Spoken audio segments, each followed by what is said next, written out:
everyone, it's Rod Santomassimo with the Massimo Show. And based on the demand, she is back, the canvassing queen. I always say the one and only. She is truly the one and the only canvassing queen, Beth Azor. Hey guys, it's Rod Santomassimo, and I got great news for you. I have taken the lessons of the last 30 years, all the conferences I went to, and I packaged the best of the best aspects and even plussed it in a conference we're calling Massimo Con. It is going to share with you and give you direct access to 9, 7, and 8-figure producers, some amazing keynote speakers, and so much more. Oh, it's a live 2-day event in Dallas on November 2nd and 3rd. You've got to be there if you're dedicated to making sure you get in position to dominate CRE in 2023.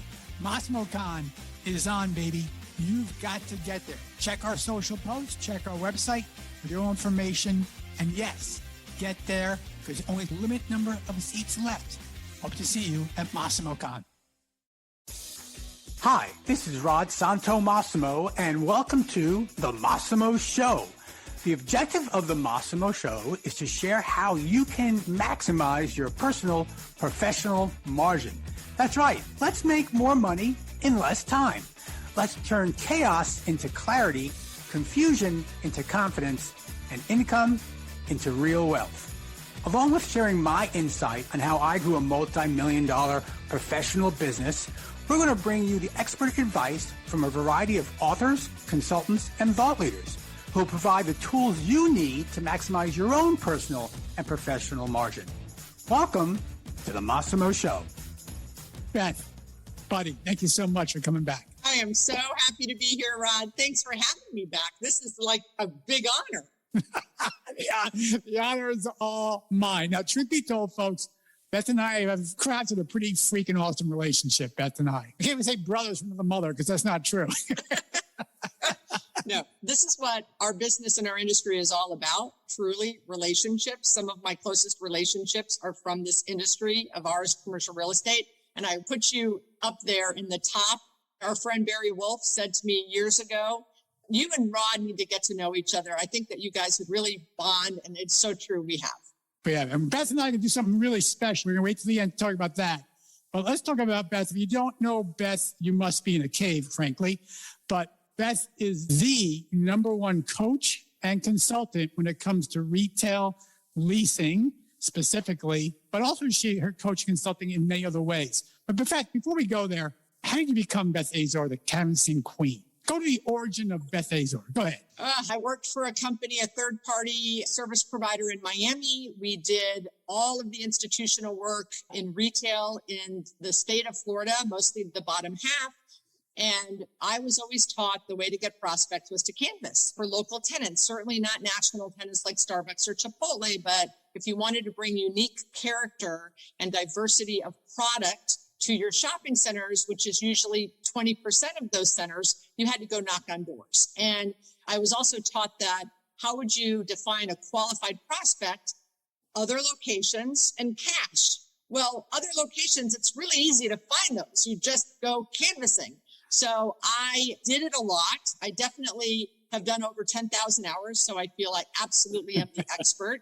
And I would talk about it all the time. I would talk about it at ICSC conferences. I would talk about it with my peers. And a lot of people would poo-poo me. Well, you know, I have the last laugh, right? Because I own 6 shopping centers. I still canvass today. I canvassed yesterday with my interns. I love it. I love meeting people and creating relationships. And I love when I canvass a tenant and they end up doing a deal. It's just way more rewarding. I love doing the national tenants, but when you canvass a mom and pop and you help them with their second, third, or fourth location, in my mind and heart, it's way more rewarding.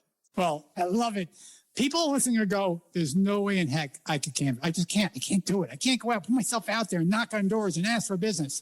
So Beth, your personality certainly is aligning very well with your ability to canvas, but there's more than just your natural behaviors allow you to canvas.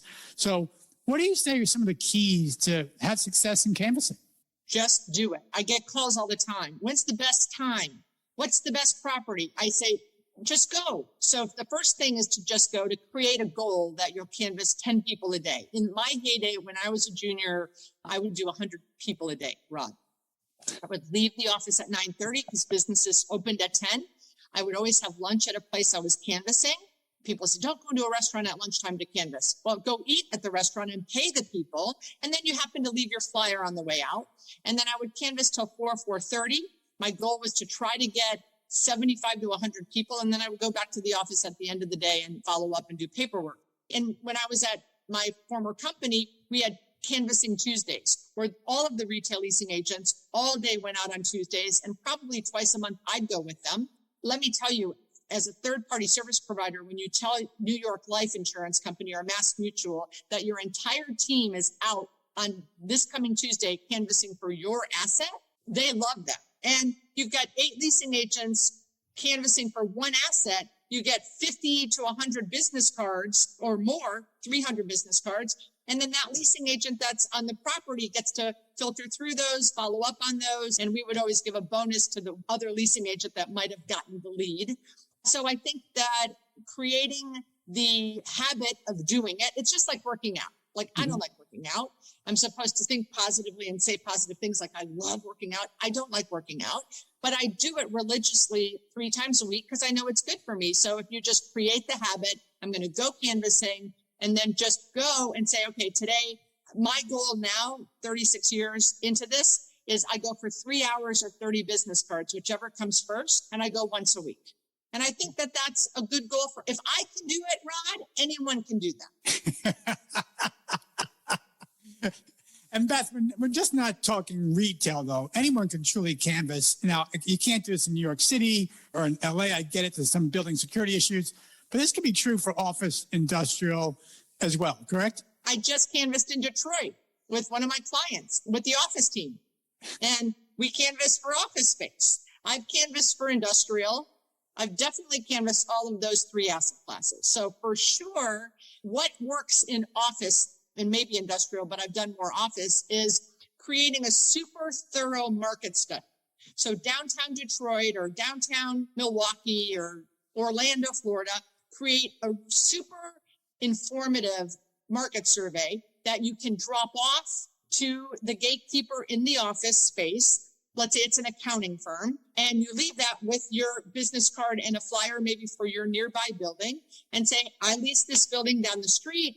Would love to know if you guys are happy with your, right now is the best time to canvass office, because I think a lot of people are probably, you keep reading in the newspaper, 50% of the companies are downsizing. Mm-hmm. If their landlord isn't wanting to partner with them on that, they're going to be looking elsewhere. So I would for sure be walking in, I lease the building down the street. Are you happy with your size? Are you happy with your rent? Are you happy with the parking charges? I lease this building. Here's my flyer. And I've also attached for whoever, the decision maker, a thorough market study on the 10 buildings in Orlando. I list the contacts. Who's the contact? How much vacancy do they have? If I have examples of their last deals, what they're quoting in rents, incentives, etc., you know that decision maker of that accounting firm is going to keep that for 6 months from now when their lease is up. And who are they going to call? Now, people go, oh, I would never do that. Why would I give away that free information? Right. Okay, they're not calling those people. They're calling you. And maybe 10% of the people are like just going to go down the list and call. I doubt it. I think they're going to call the person that they felt gave them value. And so that's what I would do. And the other thing is, if your building has some amenity that other buildings in the market doesn't. So let's say you decide free parking and all the other buildings have parking charges. I would put a big fat sticker on my flyer, free parking for all of 2023. You've got to get their attention. So that's how I would canvass for office space. I love it. All right, so all you listeners, you're kidding yourself if you don't think you have to canvass. I remember Beth, now it's been years. I mean, we're going back way long. I used to knock on office doors and canvass and leave my card as a tenant rep. I used to do that. So I can imagine today going back out and canvassing. I would tell you, but I would stop any broker in the street and say, this is exactly what I do and how I can help you. So I get it. I get what you do. Okay, so you've built this incredible, specialties. No one does canvassing like you, and you teach it Tell us about the Azor Academy. What exactly is that? A few different things. So I have clients who have leasing teams that bring me to their headquarters or their offices once a year to do a 3 or 4 hour workshop on tenant mix in retail, very important tenant mix, social media prospecting, negotiating, things that you teach also and coach on. From A to Z, how to be the best retail agent that you can be. I show funny videos. So it's like a 3 or 4 hour classroom. And then we go out and we canvas. And they like me to come to their headquarters because usually they have their properties in their markets. And 9 times out of 10, we come up with leads. Literally, the leasing agents and the bosses say, you planned this. Like they think that Omaha, Nebraska. Yes, I planned that bagel restaurant wanted a location in your shopping center. So that's called my headquarter workshop. So I do that. And then I also have individual clients who want to buy shopping centers. And since I've purchased a few in my time, I have a $100 million portfolio now. I coach them on how do you start? How do you raise the money? How do you find the property? What's a good property to find? So that's also under the Azor Academy umbrella. And I've done other things where a construction company will call and say, come do a 3-hour thing on new business development. So it's anything that I can help. I think I was a teacher in another life. I love teaching and I love saying, like 5 years ago, I wasn't on social media, Rod. I don't know when you started getting involved, but 5 years ago, I was not on Facebook. I thought it was the stupidest thing ever. Mm-hmm. And an intern came and said, I think we should prospect on Facebook. And I very rudely said, that's the stupidest idea I've ever heard. And then I heard myself say that as a mentor and said, I'm so sorry. You go ahead and try that and see if it works. And we got a deal. It was a chocolate store I'd been after for 6 years, and she got a deal with them. And so guess what? I got on Facebook. Yeah. And then I got on Instagram, and then I got on LinkedIn. So I teach social media in these workshops too, because I still have clients who are not on social media. And I'm like, this is crazy. But you also own several assets yourself. But you also are helping now females specifically learn how to invest in real estate. Is that correct? Yes. I've had 2 years in a row, Women's Investor Summit. So we did it virtually during COVID. And then this past year, we did it live, where I brought women to the stage that have actually bought their first shopping center, $1 billion worth of shopping centers, self-storage, multifamily. And I got them on stage and I said, tell these 300 women your story. And they did. And the women I said, we're going to change lives today because women are told it's too complicated. It's too risky. And they believe that. And I'm fighting that. I'm fighting that perspective that it's, look, I lost, 80% of my Netflix shares. Talk about complicated and I don't understand it. So I understand buying a property, filling the property and getting rent. Yes, I'm still in the stock market, but don't ask me to explain that. So I'm trying to get over this fear women have that they can't do it, that they can't invest. I had a lender panel. This will rock your world. I had a lender panel. I had a woman that had been lending for Principal Mutual Life for 36 years, a women community banker lender who had been doing it for 25 years, and then a brand new mortgage broker, 5 years, women. And I said, okay, 3 of you, tell me in your careers when you have lent to women that are not spouses of men buying. The Principal Mutual Life woman said less than 1% in her career. The banker said less than 3 in her career, 3 women. And the mortgage broker said never. And I said, that's going to change. I'm going to do everything in my power because I only own 6 shopping centers. I'm not a big mogul, but 6 shopping centers, and everyone has a story. But all the women I know could have done what I did. So I'm just trying to get that message across. Okay, so you're assisting women in investing in commercial real estate. You're assisting retailer owners to fill up their spaces. You're assisting retail brokers to get those spaces filled up. And you're assisting, I know you assisted some major projects in Cleveland and then in Detroit. So you're going all over the country right now. What you're doing is incredible, folks. Beth, we're not done yet, but people are saying, I need more Beth. Beth, what's the easiest way to get in contact with you? Tell our listeners, please. Probably LinkedIn. Just DM me on LinkedIn, Beth Azor. That's probably the quickest way. Or my cell phone number. You can list that in the show notes. Okay, we'll do that. Now, Beth, 2 years plus ago, we had lunch. We were sitting down at lunch in Miami, Florida. We were attending a conference together, one you told me I had to go to. So we went together and we started talking about this idea of one day doing something, right? And then your world completely blew up in a good way. It just did. And the pandemic hit and everyone needed more Beth. And I loved the idea so much. I said, you know what?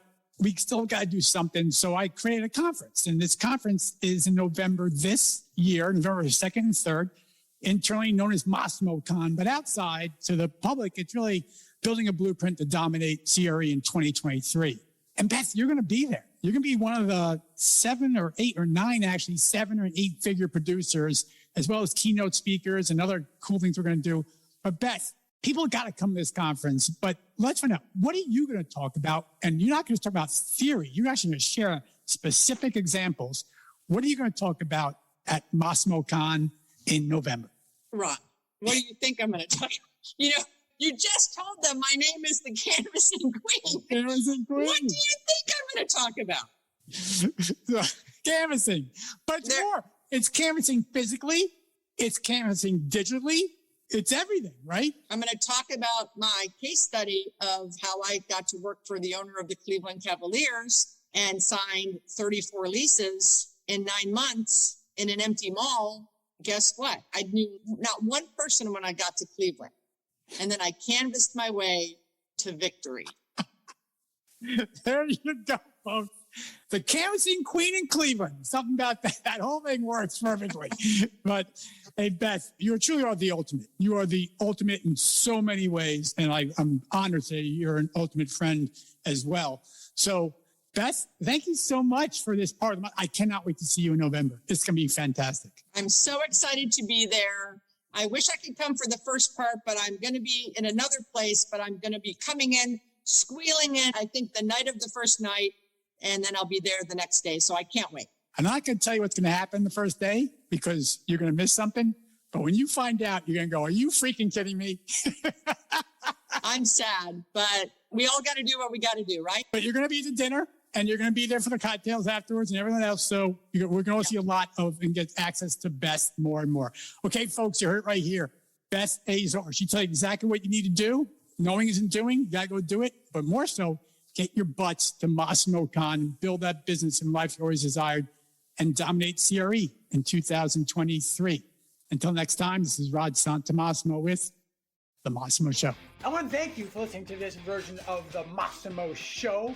And please, please go out and share this with your friends, your colleagues. Heck, share it with your dog. Just share it. And more importantly, just give me some feedback, good, bad, or indifferent. We all grow from understanding what our audience wants to hear. So until next time, this is Rod Santamassimo with The Massimo Show.